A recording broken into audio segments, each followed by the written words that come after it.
नहीं नहीं, एकादशी है कौन, क्यों इसकी इतनी प्रधानता है, क्यों इसकी पुण्यता है, ऐसा क्या है एकादशी में जो इसकी पुण्यता मानी जाए? कौन है ये जो भगवान नारायण तक एकादशी का व्रत करते हैं? सुभद्रा जी को भगवान जगन्नाथ ने, जगदीश ने एकादशी का व्रत कराया था। बद्रीनारायण भगवान को माता लक्ष्मी ने एकादशी का व्रत कराया था। क्यों? चंद्रायण एकादशी व्रत की माता। एकादशी है कौन? तो कहा जिसको व्रत करने पर भगवान नारायण भी जिसका व्रत करते हो, भगवान माता लक्ष्मी जिसका व्रत करती हो, वो एकादशी है कौन? तो शास्त्र वर्णन करता है महाराज, स्कंद पुराण का सुंदर चातुर्मास्य खंड के अंतर्गत वर्णन आया है महाराज। एक बार भगवान विष्णु आनंद में विराजमान थे, पद्मावती और माता लक्ष्मी दोनों उनके पास में विराजी हुई थी। भगवान लक्ष्मी और पद्मावती दोनों बैठी, एक सिर के पास, एक चरण के पास। कुछ समय बाद वहीं पर ब्रह्मदेव का आगमन हुआ और ब्रह्मा जी आगमन पाकर भगवान नारायण पद्मावती से लगकर उठे और उठकर लक्ष्मी की ओर झुके। झुकने पर इन तीनों के समागम से भगवान नारायण के हृदय चित्त से एक कन्या प्रकट हो गई। उस कन्या का नाम एका था। क्या नाम था? एका। अब 10 उसके गुण इतने प्रबल थे, वो 10 गुण उसके बड़े प्रबल थे कि वो एका जिसको निहारती थी उसको संपदावान बना देती थी, जिसको देख लेती थी उसके जीवन में वो आनंद की अनुभूतियां करा देती थी। एका जिस मार्ग से जाती थी उस मार्ग के द्वार खोल देती थी। एका का पुण्य इतना पुण्य प्रखर। पद्मावती और लक्ष्मी ने कहा महाराज ये बेटी आपके द्वारा निर्मित हुई है, इसका कन्यादान करना चाहिए। हमारे यहाँ हिंदू धर्म में रीति है, जिस दिन कन्यादान करा जाता है उस दिन व्रत रखा जाता है। अब आजकल रखते कि नहीं रखते हो मालूम नहीं, और कन्यादान करते समय व्रत रखा जाता है। व्रत रखना, एका का कन्यादान करना है। भगवान बोले कन्यादान करें, किसको दें? एका किसको दी जाए? एका प्रदान किसको करी जाए? पुण्यता किसको दी जाए? भगवान नारायण ने उसी समय लक्ष्मी और पद्मा से पूछा, तुम एकादशी के दिन जब आप जल शंकर को चढ़ाने तो रोज ही जाते, जब एकादशी का दिन रहे और शंकर जी के मंदिर में आप जल समर्पित करें तो 3 बार मुख से स्वधा स्वधा स्वधा या स्वधा स्तोत्र का पाठ, जिसमें 12 श्लोक 2-4 हैं। पैसा तो आ रहा है पर घर में टिक नहीं रहा। डॉक्टर में, पुलिस में, एक्सीडेंट आदि में, कहीं गलत जगह पर, व्यसन में अगर पैसा जा रहा है, जुए में, मांसाहार, मदिरा पान, या कहीं आया पैसा आने में कमी नहीं, आ रहा है पर टिक नहीं रहा, रुक नहीं रहा।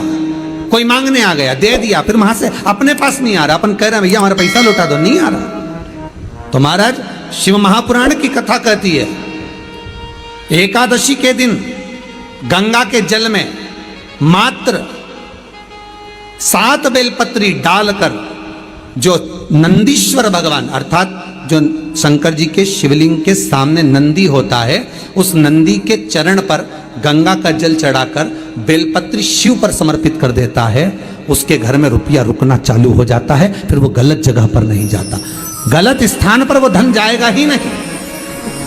तूने समझा, मांग तुझे क्या चाहिए।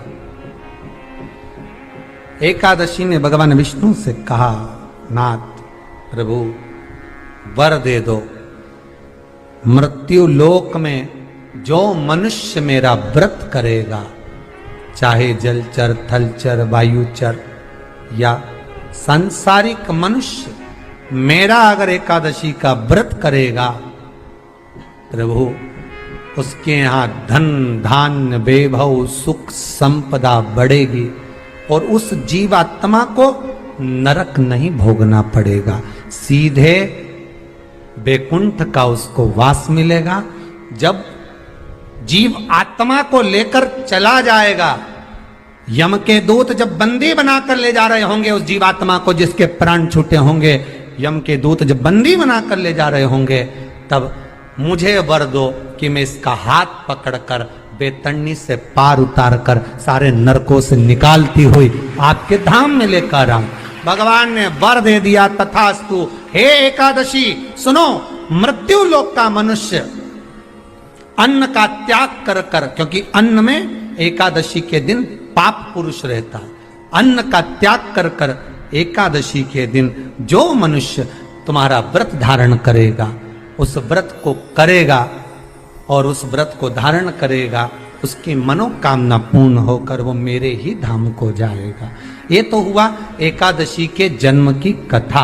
एकादशी के दिन गंगा के जल में मात्र 7 बेलपत्री डालकर जो नंदीश्वर भगवान अर्थात जो शंकर जी के शिवलिंग के सामने नंदी होता है, उस नंदी के चरण पर गंगा का जल चढ़ाकर बेलपत्री शिव पर समर्पित कर देता है, उसके घर में रुपया रुकना चालू हो जाता है। फिर वो गलत जगह पर नहीं जाता, गलत स्थान पर वो धन जाएगा ही नहीं।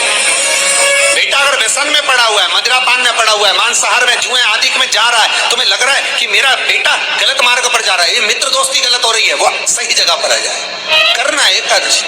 कई लोग इसको धन के लिए भी करते हैं, संपदा के लिए। संपदा के लिए अर्थात जिसका व्यापार नहीं चलता, जिसके घर में पैसा नहीं आता, या नौकरी नहीं लग रही, या सर्विस नहीं लग रही, आप अप्लाई कर रहे हो, जगह जगह जाकर इंटरव्यू भी दे रहे हो और पैसा नहीं आता, तो उसके लिए भी प्रयास किया जाता है। पर उसके लिए यहाँ पर जो धन के लिए करते हैं, उसके लिए विष्णुपति के लिए करते हैं। मतलब जैसे गंगा के जल में तुलसी के 11 पत्ते डाले जाते हैं और उसको किसी भी नारायण के मंदिर में, राम कृष्ण शिव शंकर नहीं, राम कृष्ण भगवान विष्णु दत्त आदि जितने नारायण के मंदिर हैं, उस मंदिर में किसी भी पात्र में, एक छोटे से पात्र में उसको भरकर रखी आते हैं महाराज। उससे भी जॉब सर्विस नौकरी में सफलता प्राप्त हो जाती है। परंतु वो भी एकादशी को ही होता है। कुछ देर तक पात्र को रखा जाता है, फिर वही पात्र का जल किसी भी वृक्ष के नीचे डाल दिया जाता है, उससे भी नौकरी के लिए फायदा मिलता है। गंगा का जल कोई साधारण नहीं।